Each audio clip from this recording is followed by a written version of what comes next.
Le jour où j'ai osé dire non à ma propre vie, je me tenais debout sur le balcon de mon appartement, une tasse de café froid à la main, et le soleil se levait sur une ville que je ne voyais plus. Depuis des années, je vivais une existence qui ressemblait à une phrase écrite par quelqu'un d'autre. Une phrase dont je n'avais choisi ni les mots ni la ponctuation, et que je récitais mécaniquement chaque matin sans plus en entendre le sens. J'avais coché toutes les cases que la société attendait de moi. Les études prestigieuses, le poste bien rémunéré, l'appartement dans le bon quartier, les vacances aux bons endroits, les photos sur les bons réseaux.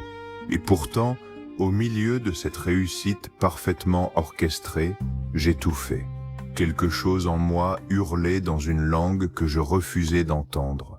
Une protestation silencieuse qui remontait des profondeurs de mon ventre et que j'écrasais chaque jour sous un oreiller d'obligation, de divertissement et de fatigue chronique. Ce matin-là, debout sur le balcon, j'ai senti un mot monter en moi comme une bulle d'air venue des abysses. Un mot que j'avais passé 30 ans à interdire. Non. Non à cette vie qui n'était pas la mienne. Non à ce personnage que j'avais construit pour plaire à des gens dont l'approbation ne me nourrissait plus. Non à la peur qui m'avait tenu en cage depuis l'enfance. Si toi aussi tu sens ce mot qui te brûle les lèvres, mais que tu n'oses pas encore prononcer, écris en commentaire. Je libère le non qui dort au fond de ma poitrine. D'après Carl Jung, ce moment où l'on dit non au faux pour faire de la place au vrai est l'acte fondateur de toute individuation, ce processus de devenir ce que l'on est vraiment par-delà les masques et les conditionnements. Nous naissons avec un soi, un centre intérieur qui sait quel chemin est le nôtre, quelles passions nous appartiennent, quelles relations nous nourrissent. Mais très vite, pour survivre dans le monde des adultes, nous apprenons à trahir ce soi. Nous apprenons que pour être aimé, il faut être sage, que pour être accepté, il faut se conformer, que pour réussir, il faut sacrifier ses rêves sur l'autel du raisonnable. Nous devenons des traîtres à nous-mêmes par obéissance, par peur du rejet, par besoin d'appartenance. Et cette trahison, que nous croyons anodine parce qu'elle est partagée par tout le monde, est la source de tous les maux qui nous rongent. L'angoisse du dimanche soir, la dépression qui tombe sans prévenir, la colère qui explose sur les mauvaises personnes, le sentiment diffus que notre vie est une erreur d'aiguillage. Dire non à cette trahison, c'est déclarer la guerre à tout ce qui nous a façonnés. Et c'est le combat le plus terrifiant et le plus libérateur qu'un être humain puisse mener. Manifeste en commentaire cette déclaration de guerre sacrée. Je cesse de trahir mon âme pour plaire au monde. Ce nom que j'ai prononcé ce matin-là n'a pas été entendu par mes voisins. Il n'a pas fait trembler les murs, il n'a pas arrêté la circulation. C'était un non intérieur, silencieux, presque imperceptible à l'extérieur. Mais à l'intérieur, il a eu l'effet d'un tremblement de terre. Il a fissuré les fondations de ma persona, ce masque social que j'avais patiemment sculpté pendant 30 ans pour correspondre à ce que l'on attendait de moi. La persona n'est pas un mal en soi. Elle est un vêtement nécessaire pour vivre en société.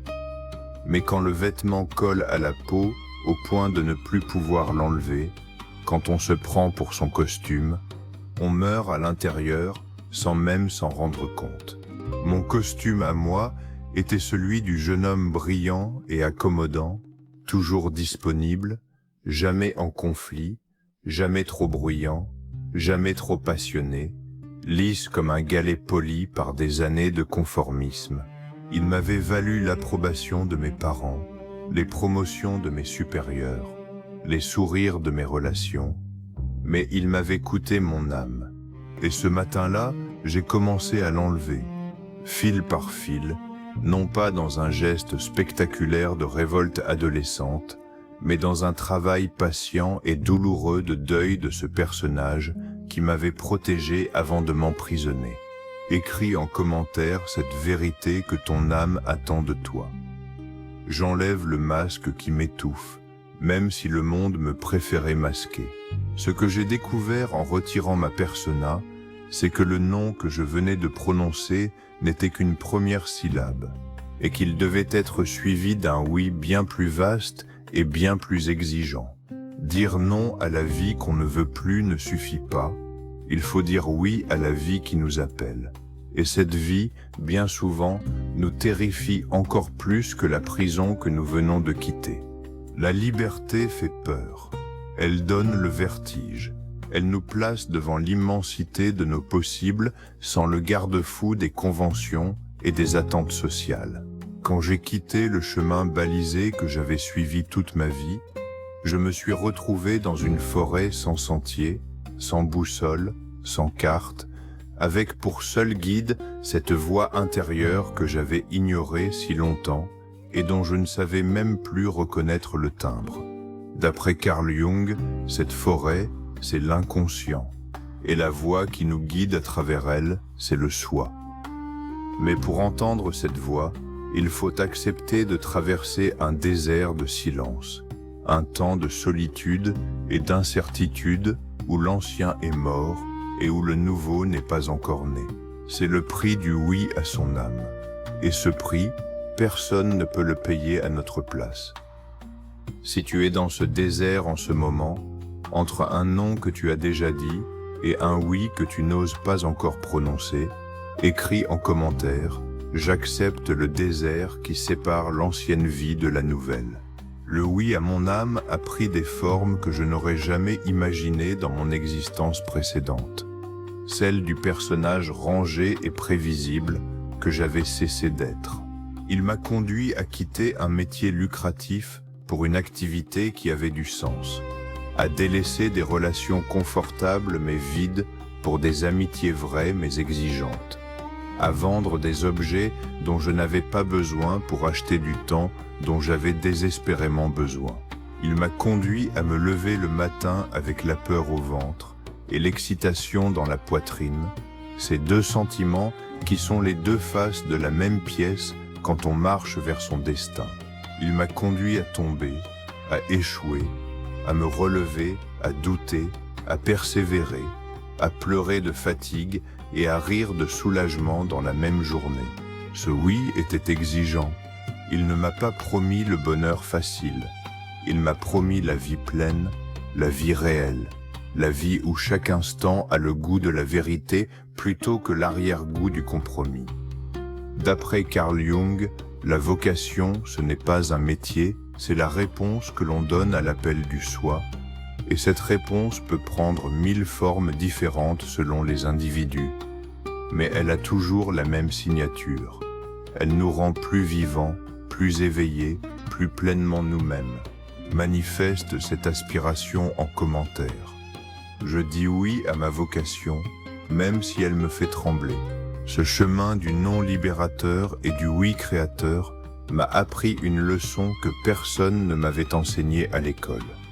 La désobéissance peut être un acte sacré, le refus peut être une forme de prière, la rupture peut être un acte d'amour envers soi-même. On nous a raconté que la vertu consistait à obéir, à se conformer, à ne pas faire de vagues, à dire amen à tout ce que l'autorité nous présentait comme la vérité. Mais d'après Carl Jung, l'individuation exige parfois que l'on désobéisse aux normes collectives pour obéir à la loi intérieure du soi. Le héros mythologique n'est pas celui qui suit le troupeau, c'est celui qui quitte le village, qui traverse la forêt interdite, qui tue le dragon et qui revient avec le trésor. Ce trésor, ce n'est pas de l'or, c'est sa propre vie sauvée des griffes du conformisme. C'est son âme arrachée à la grande machine qui broie les singularités pour en faire des consommateurs dociles et des employés interchangeables. Chaque fois que tu dis non à ce qui te diminue, tu deviens un héros de ton propre mythe. Et chaque fois que tu dis oui à ce qui te grandit, tu fais un pas de plus vers cette totalité que le soi te propose depuis le jour de ta naissance. Écris en commentaire cette maxime qui renverse toutes les morales de la soumission. Je désobéis pour me trouver, et cette désobéissance est sacrée. Le plus grand obstacle sur ce chemin, je l'ai rencontré non pas à l'extérieur, mais à l'intérieur, sous la forme d'une voix qui me murmurait que je n'avais pas le droit, que j'étais égoïste, que j'allais décevoir tout le monde, que j'étais en train de tout gâcher. Cette voix, je l'avais prise pour celle de la raison, pour celle de la maturité, pour celle de la conscience morale. Mais en réalité, c'était la voix de mon ombre qui avait pris le déguisement du juge pour mieux me garder en prison. Mon ombre avait peur de la liberté parce que la liberté est imprévisible. La liberté est dangereuse. La liberté ne garantit rien.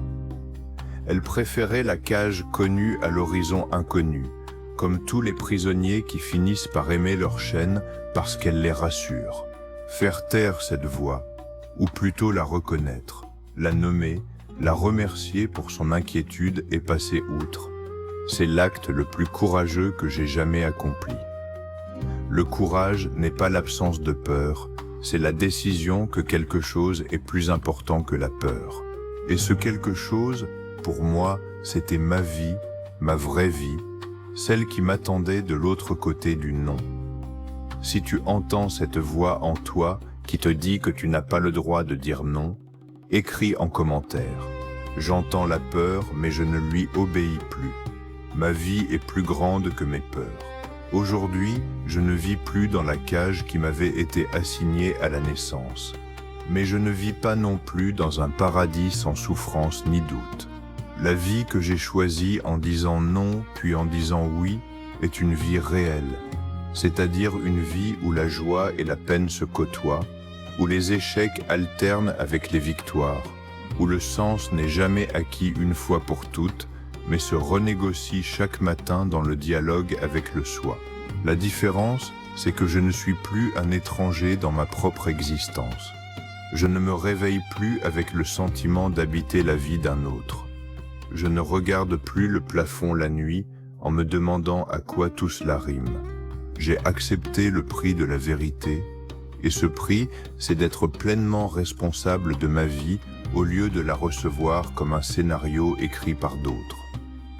Cette responsabilité est lourde, elle est parfois épuisante, mais elle est aussi la seule source de dignité véritable. Si tu es resté avec moi jusqu'à la fin de ce récit, si tu as senti que ces mots creusaient un sillon dans ta propre terre intérieure, écris cette dernière phrase en commentaire comme un engagement que tu prends envers ton âme. Je dis non à tout ce qui m'emprisonne, je dis oui à tout ce qui me libère, et aujourd'hui ma vraie vie commence. Je te remercie d'avoir écouté cette traversée du non au oui, du mensonge à la vérité, de la prison à l'horizon ouvert. Avant que cette vidéo ne se termine, je te demande de laisser une trace de ce moment en likant, de rejoindre cette communauté d'hommes et de femmes libres en t'abonnant, et d'écrire en commentaire le mot qui incarne le mieux le oui que tu veux dire à ta propre vie. Que ton non soit tranchant et que ton oui soit vaste.